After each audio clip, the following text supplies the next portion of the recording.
I'm making up the extensions for the transmission cooler. So this is the bit that came with the transmission that I had, which obviously had been longer. They cut it off at the junkyard. I just trimmed it back a little bit, get a nice clean end. I'm going to show you how to do a double flare. I still have this bit. It's got the banjo bit on it.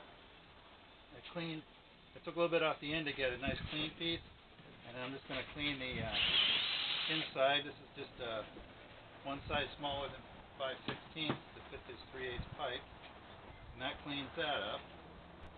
And then make sure you put one of these on, and then it goes into the double flaring tool. So I'm going to set it in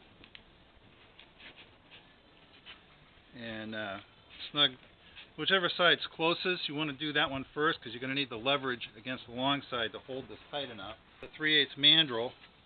So the mandrel's got a line on it, a little step, and that's how far this pipe is supposed to protrude past the top of the tool. So those are level now. Whoops. Well, they were level. There we go. So tighten this one first, and then that one. If we were doing a small line, we tighten this one first and then that one. There's a lot of pressure in this when you start the mandrel, and if you try to do the short one last, it won't clamp hard enough, and it'll just push the pipe through. So I like to put it in a vise just to stabilize it. There's the 3/8 mandrel. You put the plug in. This is the other part of the tool.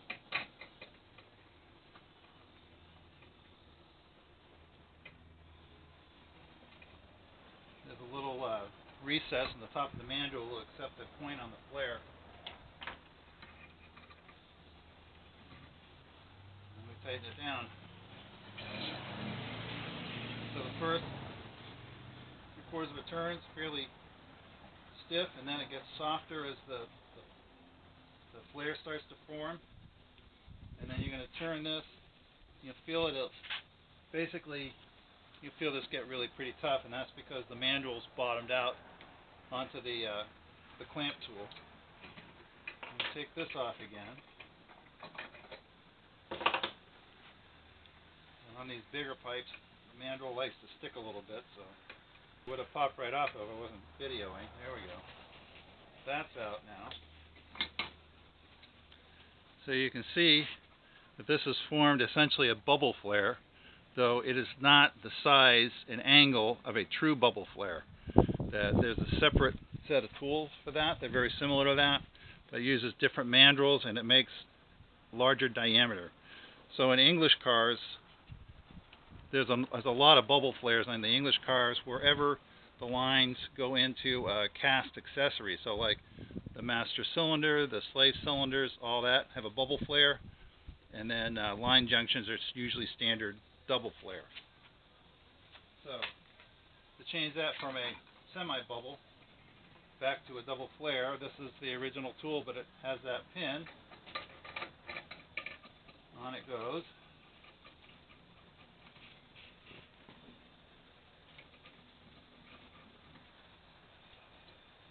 And this goes pretty easy. Just wind it down, feel it bottom out. You don't want to crimp it too hard, but you'll feel the resistance where it stops, but you don't want to. If you push it hard enough, I suppose you would thin the walls out. You're not really interested in that.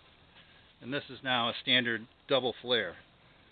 So double flares are required for all the brake lines because they run at 3,000 psi. I'm not really sure double flares required for transmission lines. I think these only run around 300 psi maybe.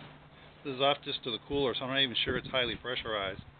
But I got a double flare tool and they work better. It makes for a better seat.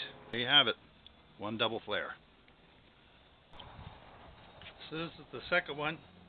This one's going up on the side of the transmission on the high side, and it's kind of tight quarters there, so I'm going to go and install 1/2 of this beforehand, just because it's going to make my life easier when the time comes. That it's the other one, when you put it in, it's going to set all the angles, because this is just round. So to be pretty tight. That was probably 40 or so foot-pounds at a guess. Because you got to, particularly the first time, they have to seat into the brass. But I'm going to think that's probably not going to be a problem. Anyway, but I just thought I'd mention that so you don't wind up with this up in your transmission and have to take it off again because you can't get two wrenches in there. I've been waiting on some parts to arrive, so I've been doing some of the little odds and ends of things to do, so I thought I'd show you. So the first thing we did, this is the feed for the heater hose, and it used to terminate up into here, so I heated the bend and straightened it out a bit, so now the hose is going to come down here, and it'll come. This is the outlet for the inlet for the water pump. I'll show you in a few minutes, but I've made a piece that'll go in that pipe to collect the other end of that. And this was the original thermostat housing gooseneck from the 3.5 engine. So this engine no longer has a bypass hose here, so I trimmed it off and then tapped it for an 1/8-inch pipe thread, added a plug just to block that off. And then started wiring the alternator in. One thing I had to go online for, I didn't know. These terminals, this is the big terminal, that's the output terminal, that was pretty obvious, but these two terminals are marked D for dog and W for whale. Well, the D is the one you want to connect to the ignition warning light. This is actually a drive for a tachometer, so it's not used in this application. I don't know if there's a tach in this car that's tied into the ignition coil, so I don't know whether that would drive that or not. I don't know. My tach has never really worked right. It bounces around a lot. I'm not sure whether that's from the electronic ignition or it's just old. When I got it, somebody had it apart and put it together, and when they put it together, the dial was offset, so it was jammed against the pin for the indicator needle, so it didn't even move. So I've done that. The bits have come in. I think I'm making another set of videos about this. This is the new air conditioning compressor, which is the style that was for this serpentine system, so that made it nice and easy to bolt that in. I've got the new top plate and the hoses. We'll make a video about that at some other time. I think we already talked about the hoses for the power steering pump are in now. We've got the carburetor linked up, because I'm going to have to go through and adjust everything when we're all said and done. Like, so that's kind of loose right now, but just minor. So that's what we've done. I've ordered a new condenser for the air conditioner, which is basically the same size as this, but of course it'll be a new one and not so beat up. So that'll be good. I'm waiting on that, and I think there's just enough room. The condenser mounts on this bracket and is in front of it. I think there's just enough room in here I can get an oil cooler in. So I'm waiting on all those bits to extend the lines from the oil pump. And then there's been some other odds and ends. I've had to lengthen a few wires and some stuff like that, but nothing very exciting. I've also made a new nipple for the transmission cooler line. This is a 3/8 nipple. What was in here originally was 1/4 inch. So the lines on the new transmission are all 3/8. So because the actual fitting is big enough for the flow, I think the 1/4 inch nipple has been way too small. It's kind of odd though that these fittings are 1/2 inch by 24 threads per inch, which apparently is UNS, which is Unified National Special. So how can you have Unified Specials? Not quite sure, but you know, mine's not the reason why. So I wound up doing this. Is the original fitting. This is a barb nipple that had just some other kind of a male end on it.